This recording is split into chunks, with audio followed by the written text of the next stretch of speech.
मुझसे डॉक्टरों ने खुद कहा, जब मैंने जिद करी कि मुझे तबीयत बताई जाए, क्योंकि हम दोनों अलग अलग कमरों में थे, वो आईसीयू में थे, मैं ऊपर था, इतनी फोर्स लगी थी कि जैसे पता नहीं कौन आतंकवादी बन गए। तो जब डॉक्टर मुझे देखने आए, क्योंकि वही टीम उनका भी इलाज कर रही थी, तो मैंने बस इतना पूछा कि कैसी तबीयत है। तो उन्होंने मुझसे कहा कि जो हमसे बन पड़ रहा है हम वो कर रहे हैं, बाकी ऊपर वाले के हाथ है। और जब उनको वहां से ले जाने लगे मेरे पास से आईसीयू, तो बेहोशी की हालत में जाने वक्त 2 मिनट में आंख खुली और मुझसे कहा, बेटे अगर मुझे कुछ ऐसा हो गया है तो मैं ठीक नहीं हो सकता,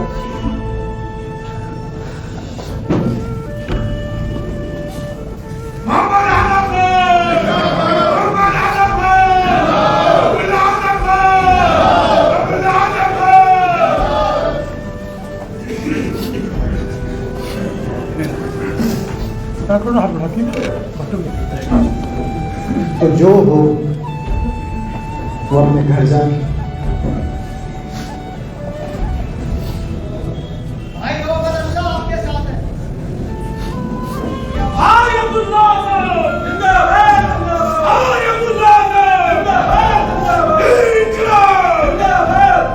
मैंने दुआ करी कि अल्लाह, जेल तो मैं काट ही रहा हूं, मुझे कोई शिकायत, बस तू मेरे वालिद को बचा।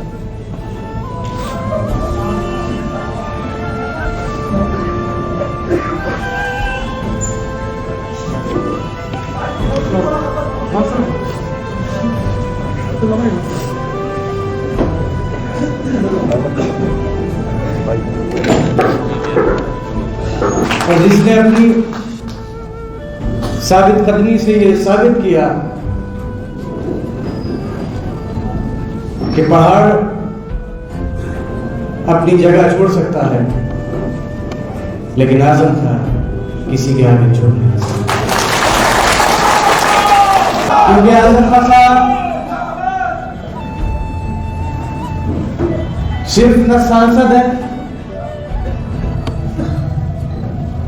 न सिर्फ विधायक। आजम खान साहब अपने आप में एक तहरीक, एक ऐसी तहरीक जिसने बहुत कुछ देखा, बहुत अच्छे दिन देखे हैं और बहुत बुरे दिन। एक ऐसा दौर भी देखा है जब कोई जलसा, बहुत कमजोर लोग साथ थे उस वक्त, और वो कमजोर लोग किसी मौके पर, किसी जलसे में ताली बजाते हुए डरते थे कि कहीं ऐसा ना हो कि इस ताली की खबर नवाबों तक पहुंच जाए और आने वाला सवेरा उनके और उनके बच्चों को नसीब ना हो जाए। उस तहरीक ने वो दौर दिया, लेकिन उस मालिक का करम और आप लोगों के मजबूत कंधों का साथ ऐसा कामयाब हुआ कि जो लोग हाथ मिलाकर हाथ पर सैनिटाइजर लगाया करते थे, आज वो बीड़ी की ब्रांचों में जा रहे हैं और लोग ये कह रहे हैं कि यहाँ क्यों आए।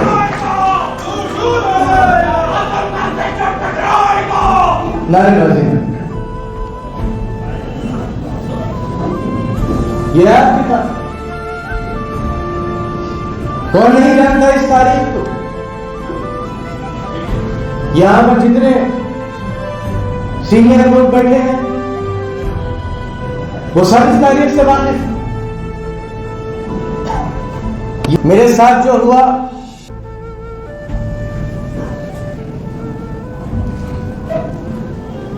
ना तो मैं पुलिस के आगे झुका, न झुकूंगा। मेरा भरोसा इस मुल्क की अदालत पर है और अपने मालिक पर है। और मैं ये चाहता हूं कि वो लोग जिनकी वजह से आज ये हम हैं, ये तमाम चीजें हैं, वो सच को जाने। मेरे ऊपर बहुत इल्जाम लगे, मैं बताऊं मेरी खता क्या थी। मेरी इतनी खता थी कि मैं स्वाद में जब जाया करता था तो कभी चौड़े सोफे पर नहीं बैठा, उसी प्लास्टिक की कुर्सी पर बैठा, जिसमें सारे लोग बैठा। और जब मुझे किसी ने वहां पर उस सोफे पर बैठने को कहा तो मैंने यही कहा कि यही तो झगड़ा है, यही तो झगड़ा है। अब कोई नवाब बाकी नहीं रहा। अब नवाब आवाम है, वो जिसे चाहेगी नवाब बनाएगी और जिसे चाहेगी उसको उस कुर्सी पर से उतार। वो बीमार ना मेरी बेगुनाह बेखता 10 महीने तक जेल में रखी गई, जेल में रखी गई।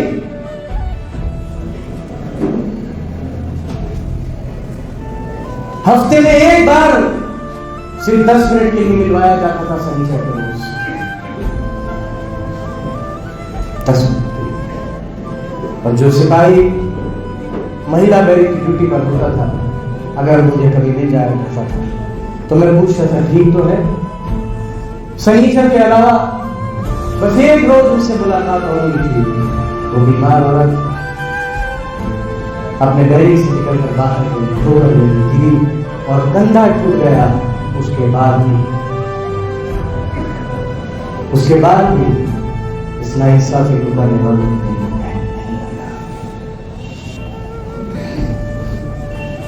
ये मेरी दास्तान। मैंने वो काम देखे, यहां पर बहुत से लोगों ने बहुत कम देखे, बहुत से अपनों को खोया है। यही शाहरुख खान खड़े हैं, अपने वालिद के इंतकाल में शरीक नहीं हो सकते। मैं आज तक अपनी नानी के इंतकाल में नहीं जा सका, ना ताजियत में जा सका। मैंने अपने वालिद, लोग कहते हैं कि मोर्चे होते हैं, मैंने मोर्चा होते हुए देखा। सच में जब बाबा की तबीयत ठीक हुई तो मैंने एक बात कही कि इलाज तो बहुत हुआ, लेकिन शायद किसी ऐसे की दुआ करती जिसकी दुआ हाल में नहीं कर सकता। मैंने बहुत बुरा दौर देखा, बहुत सी रातें ऐसी आई जब ऐसा लगा कि आने वाला सवेरा देखने के काबिल नहीं बची और जेल में ही मार दी जाएगी।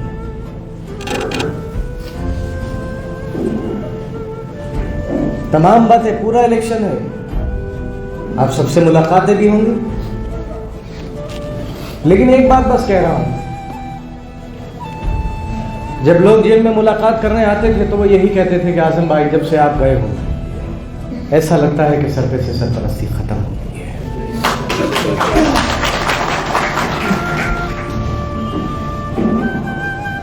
ये बात अपने दिल में अहद बन के लेकर जाइएगा कि आजम खां कोई इंसान नहीं है, मेरा और आपका गुरूर है, और हम अपने गुरूर की हिफाजत करेंगे।